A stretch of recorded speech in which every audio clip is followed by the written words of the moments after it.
ఇలా నేను ప్రశ్నిస్తానా? నీ కాంగ్రెస్ పార్టీ సోషల్ మీడియా ఏం చేస్తుంది? నువ్వు నిండు సభలలో అబద్ధాలు ఆడుతున్నావు. నీ మీద ఎన్ని కేసులు పెట్టాలి? నిన్ను ఏ విధంగా అరెస్టులు చేయాలి? పోలీసులారా ఒక్కసారి ఆలోచన చేయండి. ఆల్రెడీ రాష్ట్రము దొంగ మాట నమ్మి మోసపోయినాం అనుకుంటుంది. మీరు కూడా అదే మాట నమ్మి మాట్లాంటోళ్ళ మీద కత్తులు తీస్తుంటే చేతుల్లో లాఠీలు ఉన్నాయి, రాసుకోనికి రాయనికి ఎఫ్ఐఆర్ చేయనికి పెన్నులున్నాయి అనుకుంటే రేపు సమాజం గుర్తుపెట్టుకుంటుంది.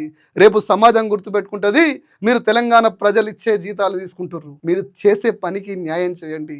ఈ గడ్డకి ద్రోహం చేసే పని చేస్తే నడ్డి రోడ్డు మీద నిలబెడతాం, గుర్తుపెట్టుకోండి. పోలీసులు అంటే ఆకాశం మీదకి ఊసి పడరు. ఖచ్చితంగా రోడ్డు మీద నిలబెడతాం. 1-2 రోజుల్లో రాష్ట్రంలో జరుగుతున్న కుంభకోణాన్ని బయట పెడతా. హెచ్సియు 400 ఎకరాలు కాదు, దాని వెనకాల 1000 ఎకరాల భూమి వ్యవహారం ఉంది. కేటీఆర్ ఇట్లాంటివి మాట్లాడితే ఏ కేసులు పెట్టాలి? క్రిషాంక్ మీద ఏ కేసులు పెట్టాలి? దిలీప్ కొనితం మీద ఏం కేసులు పెట్టాలి? ఆకుల శ్రీనివాసరెడ్డి మీద ఏం కేసులు పెట్టాలి? జర్నలిస్ట్ శంకర్ని ఎట్లెరికియాలి? చిలక ప్రవీణ్ని ఏ విధంగా దాడులు చేయాలి? శివారెడ్డి ఆఫీస్ని ఎట్లా మూసేపియాలి? విజయమ్మ మీద ఏ విధంగా బురద చల్లాలి? సరితను ఎట్లా ఇబ్బంది పెట్టాలి? ఇవే ఈ రాష్ట్రంలో జరగాల్సినవి. ఈ రాష్ట్రాన్ని ఎట్లా అభివృద్ధి చేయాలి? ఈ రాష్ట్రాన్ని ఎట్లా ముందు తీసుకుపోవాలి? ఈ సోయిల్ లేవు.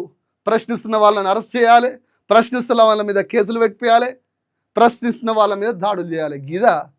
ఇందుకోసమా అధికారంలోకి వచ్చింది?